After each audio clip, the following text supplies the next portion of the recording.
Gamers are often called conspiracy theorists for saying there's groups within the gaming industry who want to control and censor the content we consume, and we were proven right yet again because a group called OMG, or Out Making Games, has actively written letters to Rockstar demanding they remove transphobic content from Grand Theft Auto 6, and this group is actually made up of a ton of developers from studios as big as Rocksteady. I have a few different things to show off, but before I get into the topic, if you enjoy the content I create, check out the links in the description, join the community in my live streams, and consider supporting through Patreon or YouTube memberships. Now, obviously, we have all been very worried about GTA 6 because this is a franchise that is known for being very edgy, for pushing limits, for making people uncomfortable, and that is why it got so successful in the first place. But the gaming industry has changed a lot, especially over the past couple of years as this game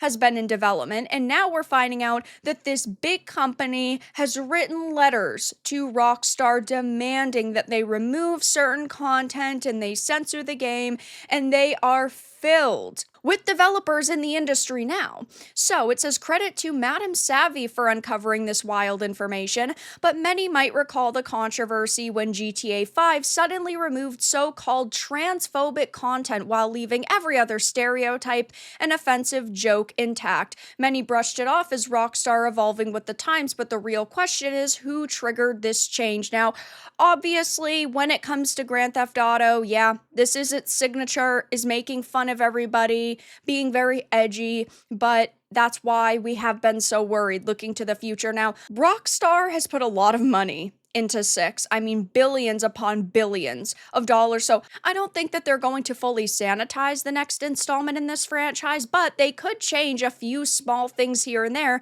and still get away with it because they know that there are still going to be millions upon millions of people who show up to swipe their credit card for this experience. It says, though, the answer is Out Making Games, a DEI-driven organization with direct ties to UKIE, a UK-based group that acts as a middleman between government policy and entertainment. Ah, yes, guys, I love when the government is trying to sink their claws into my entertainment, right? They had previously published this letter that says, an open letter to Rockstar Games. We are Out Making Games, a group of hundreds of LGBTQ plus games professionals working in the UK games industry. You probably know some of us as individuals. In fact, you probably employ some of us. Your games are awesome. We really love them. Millions of people play them, and as a result, they have a huge cultural impact. So if you know that millions of people play these games, and you claim to love these games and care about these games, why are you demanding these games be different?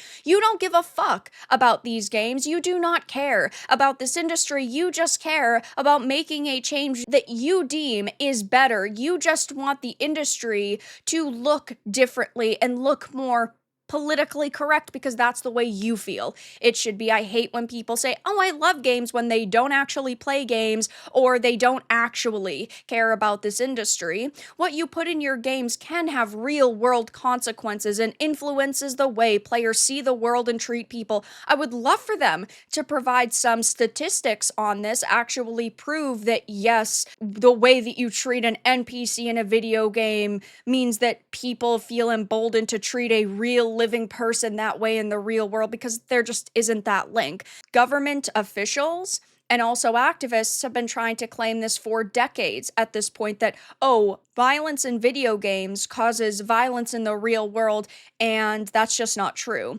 Given this is an enhanced and expanded edition, change is a selling point. This is a great opportunity to remove transphobic elements from the game and have a positive impact on the new generation of players who will pick up a copy now. The problem is that companies like Rockstar do bend the knee. A company like Rockstar should say, absolutely not. This is our content. This is what our players have liked, and this is why we became successful. But they never really act that way because they're willing to bend the knee if it means they think they can make a few extra bucks. Now, they came together and penned this letter to encourage Rockstar to remove any anti-trans content, and they then followed up a few months later celebrating how they were successful with their censorship attack. Rockstar Games removes transphobic content from GTA. So if you get a few lunatics together to pen a letter to a company, you can get games changed, which is absurd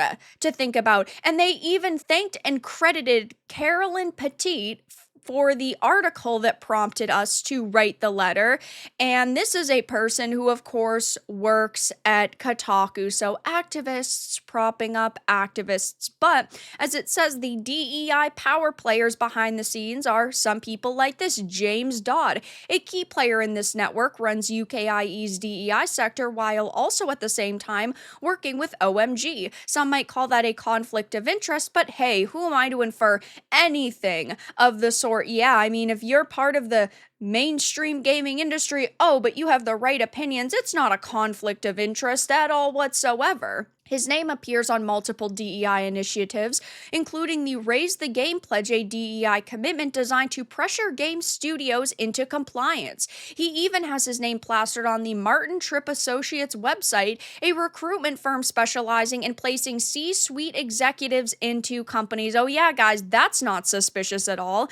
But their website is deeply unsettling, as it suggests that the hiring of gaming industry execs is being heavily influenced by DEI politics rather than talent or experience. Not that this is particularly shocking. We've heard about situations like this many, many times over the past couple of years, but it gets worse from there too.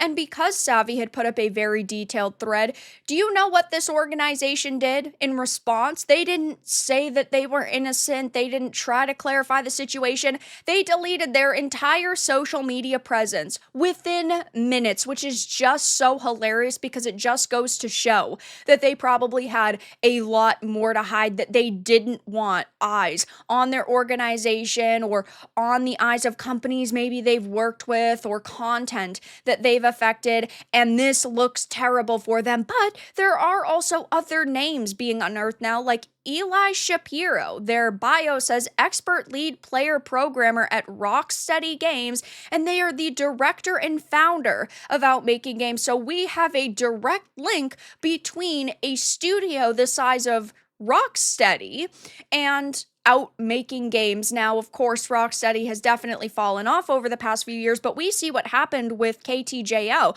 We see that they took a complete 180 with the content within that game because they had the previous Arkhamverse games that everybody knew and everybody loved, and we wanted a continuation, and then they completely modernized the franchise, and it's practically killed Rocksteady. I know that they're working on a couple of ideas at this point, like an Arkham Asylum remake. They are clearly trying to look back at what made them successful and take inspiration from that for another project, but they are struggling right now. Warner Brothers Games is not doing good. They lost money on Multiverses. They're shutting that down. They lost money on Kill the Justice League. They're trying to keep Rocksteady afloat, but that's not really working. And then you have individuals like this who work for Rocksteady, but also they're directors and founders of activist organizations like Outmaking Games. So I think over the next few days, we are going to see a heck of a lot more information released, and it's going to continue